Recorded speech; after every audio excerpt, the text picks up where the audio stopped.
Okay, another thing I want to talk about is the time when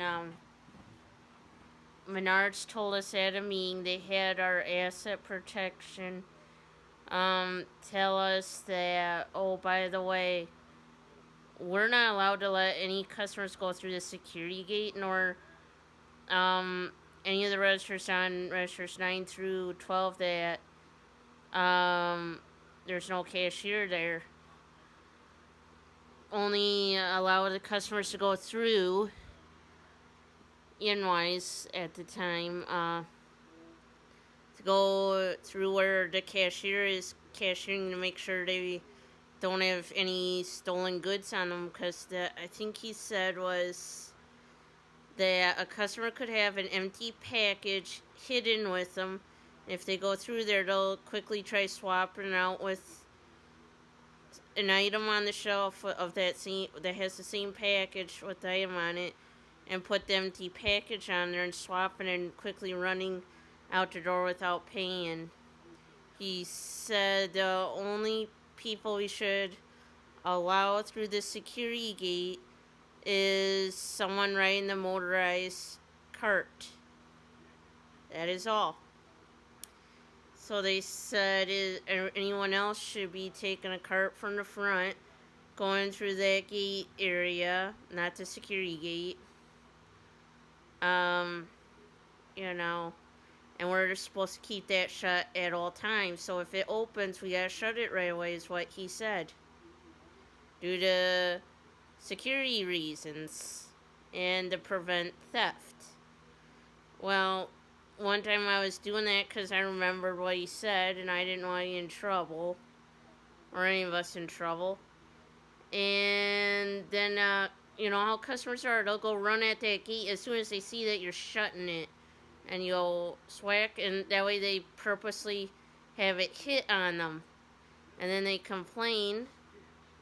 And then all of a sudden, Menards changed their story from what they told us at that meeting. And I'm like, Dan, even with Amber, you were at that meeting when asset protection had told us that. Okay? Um, so you should have, because I think like Shopko told me this when I was a supervisor, you have to uphold the store's rules and policies and defend the associate that are following them.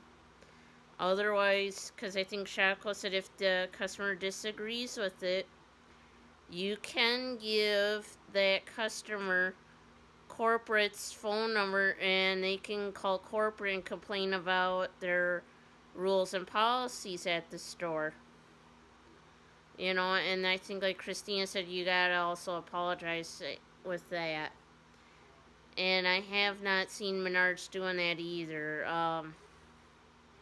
So, you know, and yeah, I should have secretly tape recorded asset protection saying that, because then, you know, but then again, I wouldn't want to do that because then I'd be risking getting myself in trouble.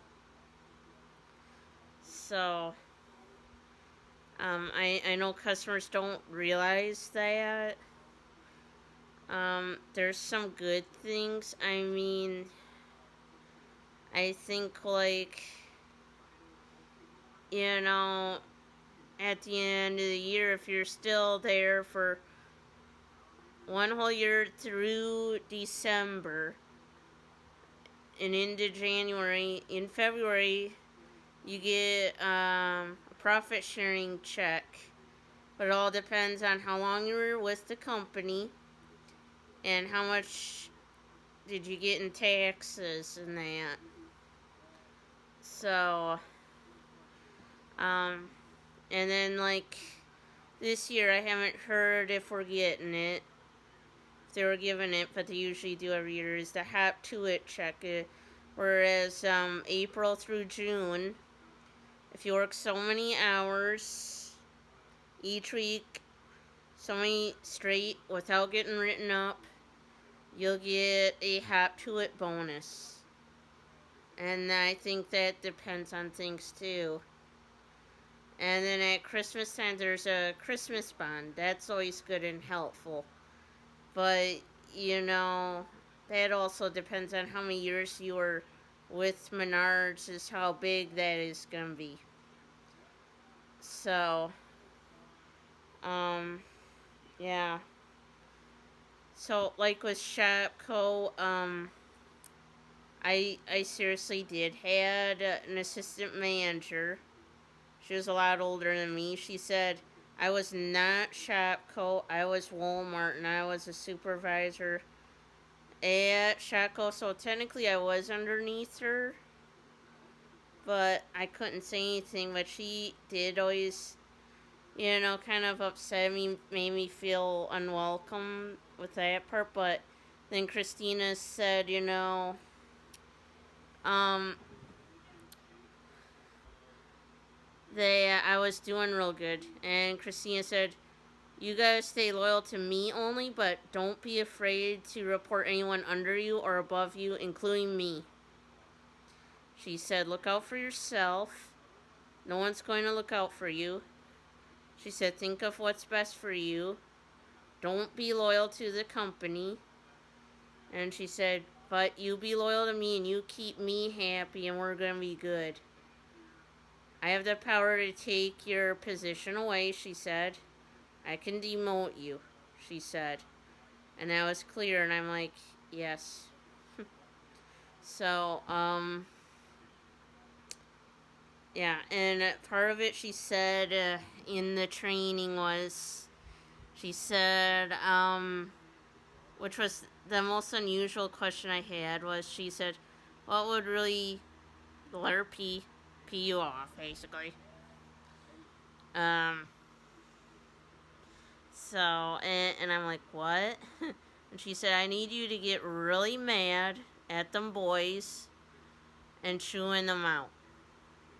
Make them cry and get them working better. I need you to unleash your anger at them. That is what she kind of was telling me, and she was a store manager. You know,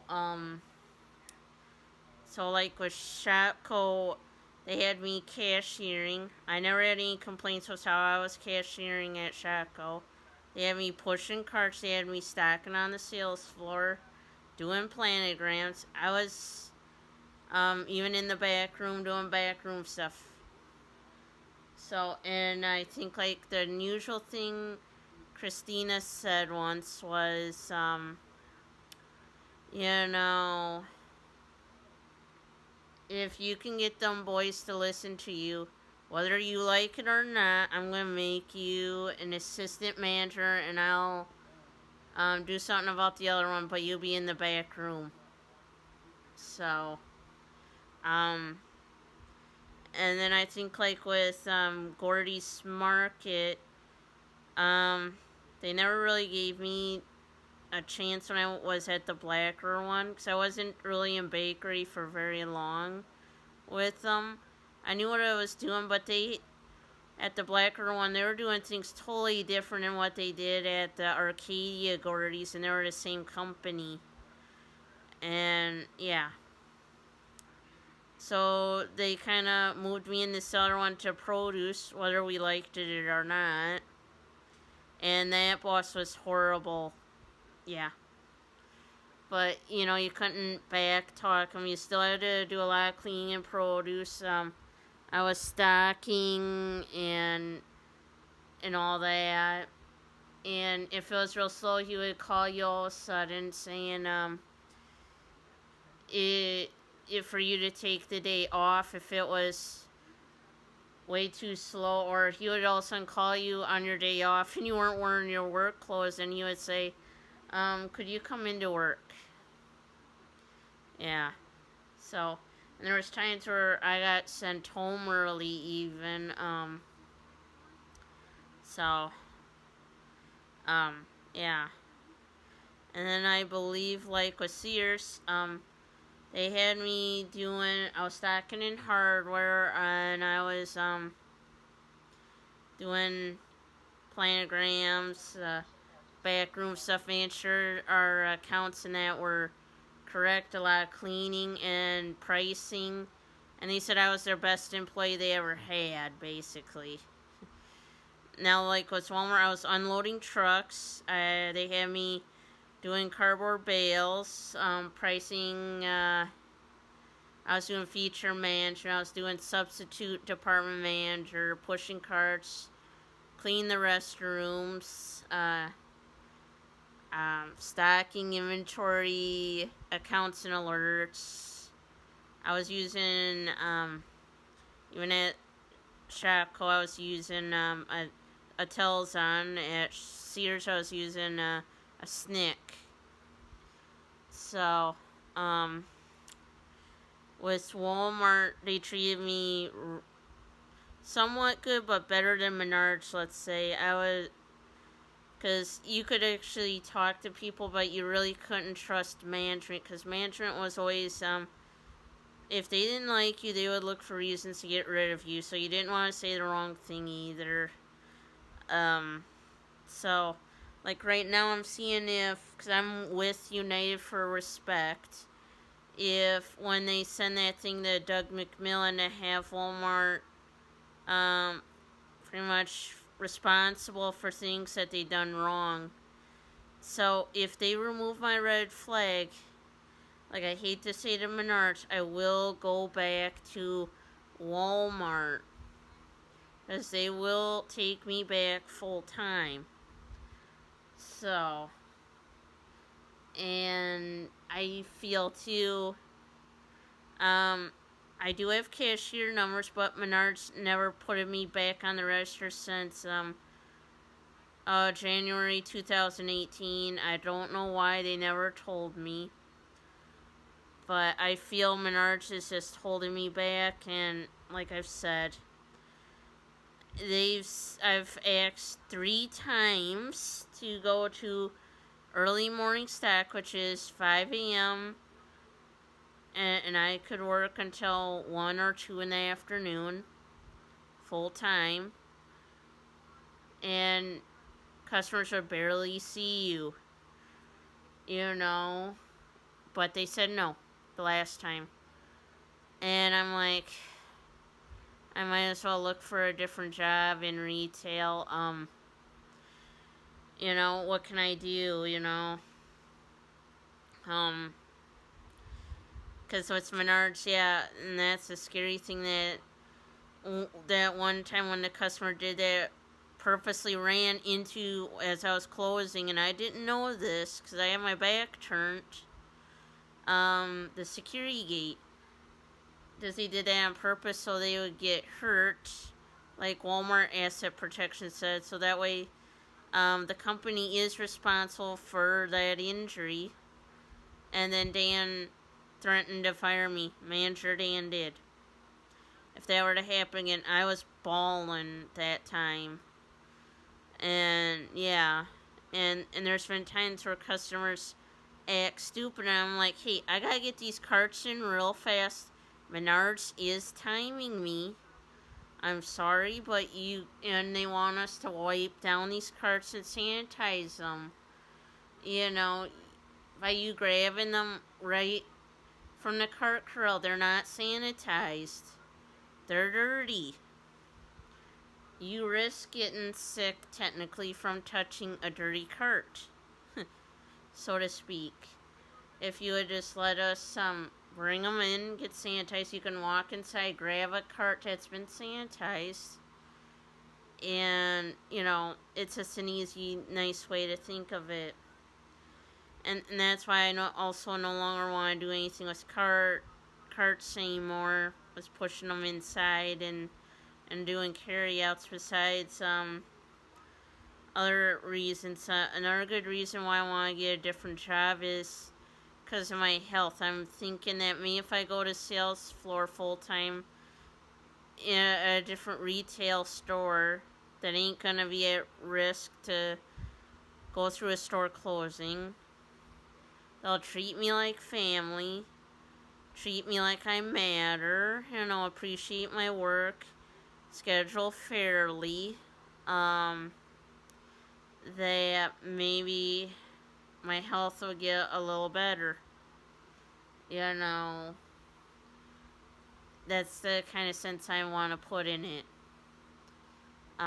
Two, I can't take much of a pay cut from what I'm making at Menards, so that way my husband and I can pay our bills. So that's another thing that I gotta always keep in mind. Because the last I seen before they gave us this temporary raise, I was making $11.98 an hour at Menards. So I can't take too much of a pay cut from that. So, yeah. And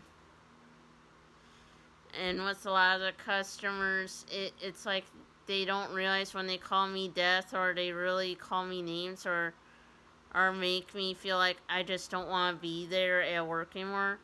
I just all of a sudden, when that happens, I start hoping that, oh, I hope Menards sends me home extra early just so I can get away from work and sit there, put my head in the pillow, and just cry. Yeah. Because all I'm doing is what Menards wants me to do, and the customers totally disagree with what Menards wants me to do. And Menards, they totally change things. Like the one time, they said our 15-minute breaks we were supposed to have. Well, then, and I read that paper, and they said we would have an extra 5 minutes to get back, which would be like a total of 20 minutes. Well, they written me up and they quickly changed that paperwork. I'm like, holy, what's going on? Why did you change the whole paperwork? And they made me look like an idiot. Yeah.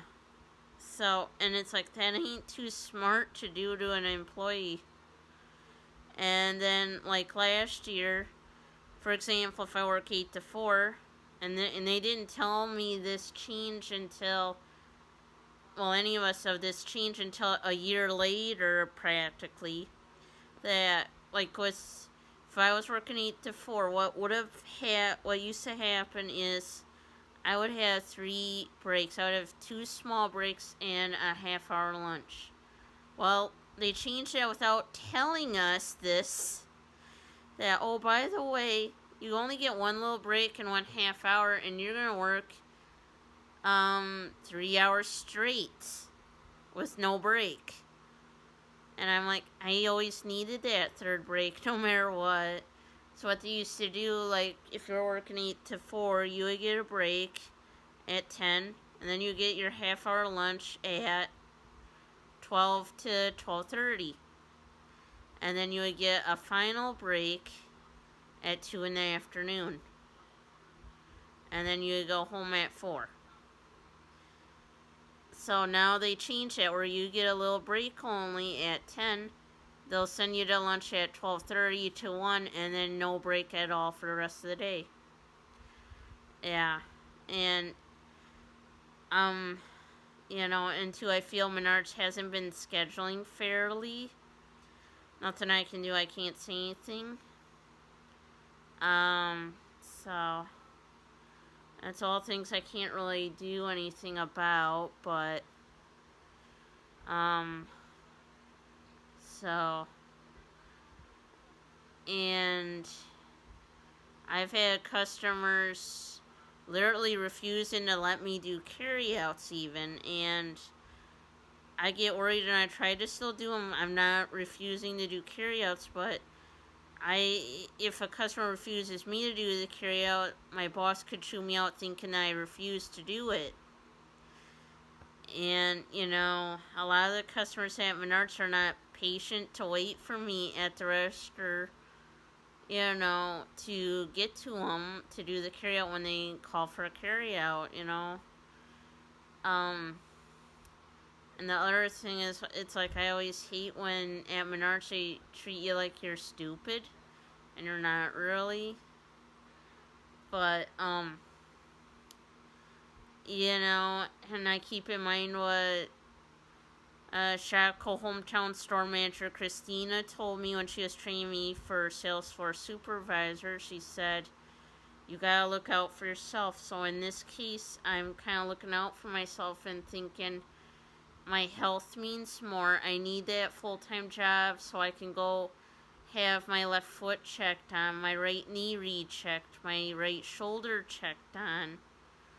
I gotta be thinking of my health. I gotta go back on the sales floor and doing what I was originally trained for, and gradually get back into being sales floor supervisor or department manager of an area. And hopefully having that company saying I was their best employee and having them say it was a good thing you left Menards. You know, that's what I kind of want to hope for. You know, um, you know, because like Sears, they really did when I left. They wanted me to come back real bad. That store manager was excellent. You could actually trust him. You could talk to him about anything, and he would not retaliate against you. Neither would his assistant managers. They were actually easy to talk to, and they actually did care about you, and they would look out for you and defend you, and they would defend even the company's rules and policies, which was excellent. But Sears, as everybody knows, is not in financial stable condition, you know. Eventually, they're a real short time here, they're gonna be gone. The whole company of Sears, you know. Sad to say, you know.